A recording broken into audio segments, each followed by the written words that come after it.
200,000 years ago, there were no nations, no borders, no cities, no written laws.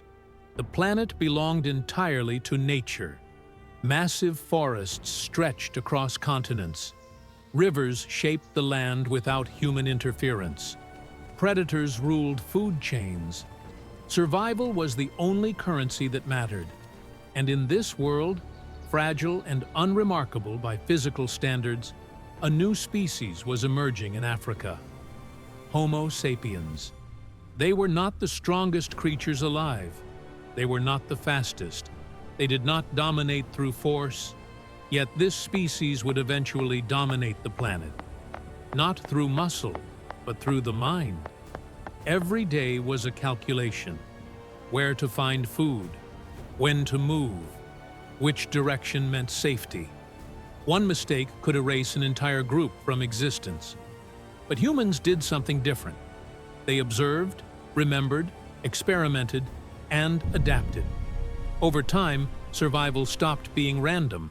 It became strategic. By 70,000 to 60,000 BCE, humans were spreading out of Africa, encountering new environments, climates, and challenges, step by step, decision by decision. They were laying the foundations of something far bigger than survival. They were laying the foundations of civilization. Over the next 30 episodes, you will follow this transformation, from wandering survival groups to global empires, technological revolutions, political systems, and modern society. You will witness how power formed, how cultures collided, and how ancient decisions still shape your world today. This is not just history. This is the story of how humans became architects of civilization.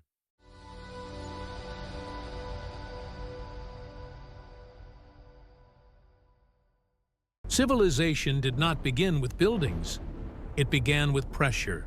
For hundreds of thousands of years, the environment constantly shifted. Climate changed. Food sources moved. Predators evolved. Every generation faced new challenges.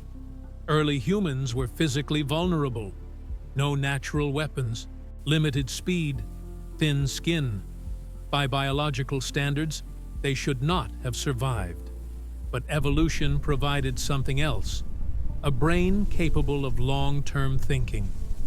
Over generations, humans developed stronger memory, planning ability, and problem-solving skills. They learned to predict animal behavior. They recognized seasonal cycles. They understood which landscapes offered safety, and which meant danger.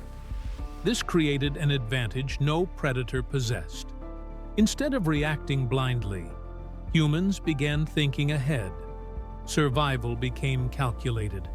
By 100,000 to 80,000 BCE, these cognitive skills allowed humans to plan hunts, migrate strategically, and survive in regions previously dominated by megafauna.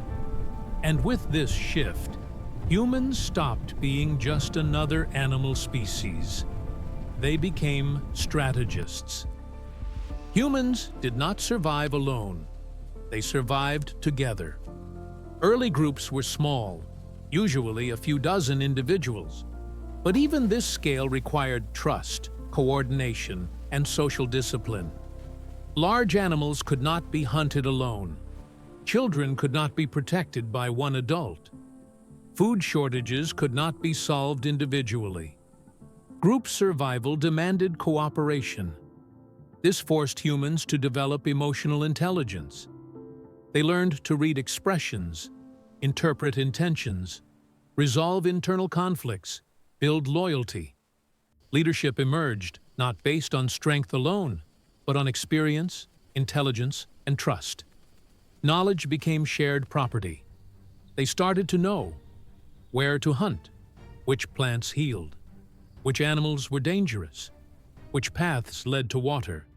Instead of dying with individuals, information lived on. By 70,000 BCE, Humans were transmitting cultural knowledge across generations, creating the first cumulative culture. This changed everything. For the first time in evolutionary history, progress became permanent. Each generation did not start from zero. They started ahead. Human innovation accelerated. Stone tools became sharper and more specialized. Spears improved hunting success. Cutting tools increased efficiency. Bone and wood were shaped into functional equipment. These were not random changes. They were deliberate improvements. Then came fire. By 400,000 to 350,000 BCE, early humans in Africa and the Middle East had begun controlling fire. It became humanity's first controlled technology. Fire provided warmth in cold climates, protection from predators, light during darkness. Cooking transformed food into higher energy fuel.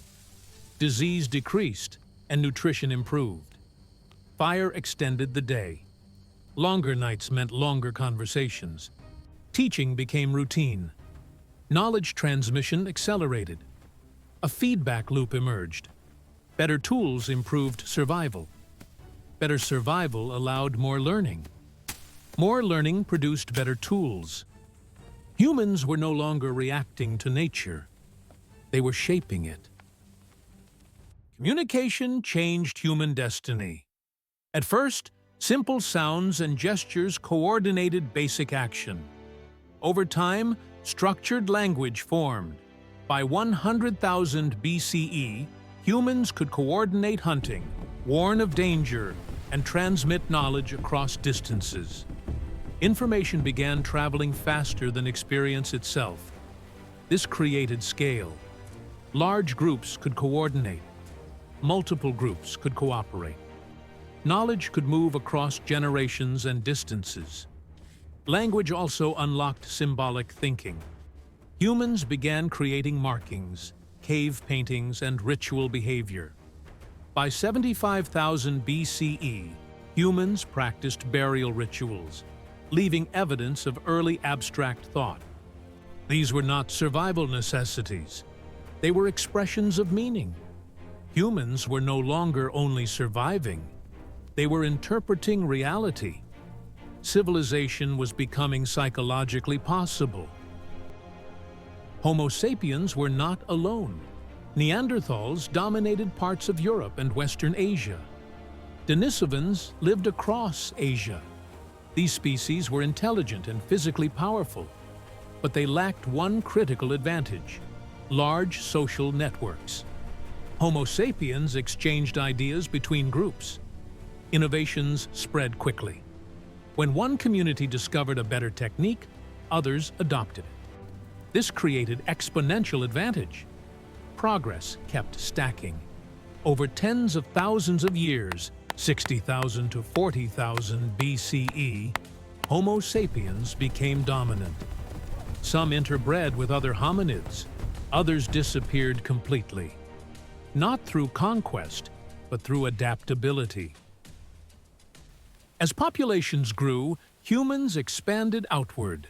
They followed rivers, coastlines, open plains, and mountain passes. They crossed deserts, icelands, and tropical forests. Every new environment forced adaptation. Cold climates demanded clothing and shelter. New ecosystems required new hunting strategies. Isolation created cultural diversity. By 50,000 to 30,000 BCE, humans had migrated across Eurasia. By 40,000 BCE, they had reached Australia. By 20,000 BCE, they entered the Americas. Humans did not conquer the planet. They adapted into it. By the end of this period, Homo sapiens occupied most of Earth. They had mastered movement, but movement was about to end. For hundreds of thousands of years, humans lived as wanderers. They followed food, seasons, survival. Gradually, something changed. Humans began observing plant cycles. They noticed seeds growing where food had fallen. They realized animals could be controlled instead of chased. By 10,000 BCE, in the Fertile Crescent, humans planted the first seeds and fenced the first animals. They were solving hunger, but also creating something far bigger. Permanent settlements would give rise to population explosions. Food surplus would create wealth. Wealth would create inequality. Inequality would create power. And power would create rulers, wars, borders, and empires. This single shift reshaped human behavior forever. In the next episode, you will witness the moment humanity stopped living with nature and started controlling it. The agricultural revolution, the birth of farming, the rise of permanent settlements, the first steps toward cities, kings, and civilization.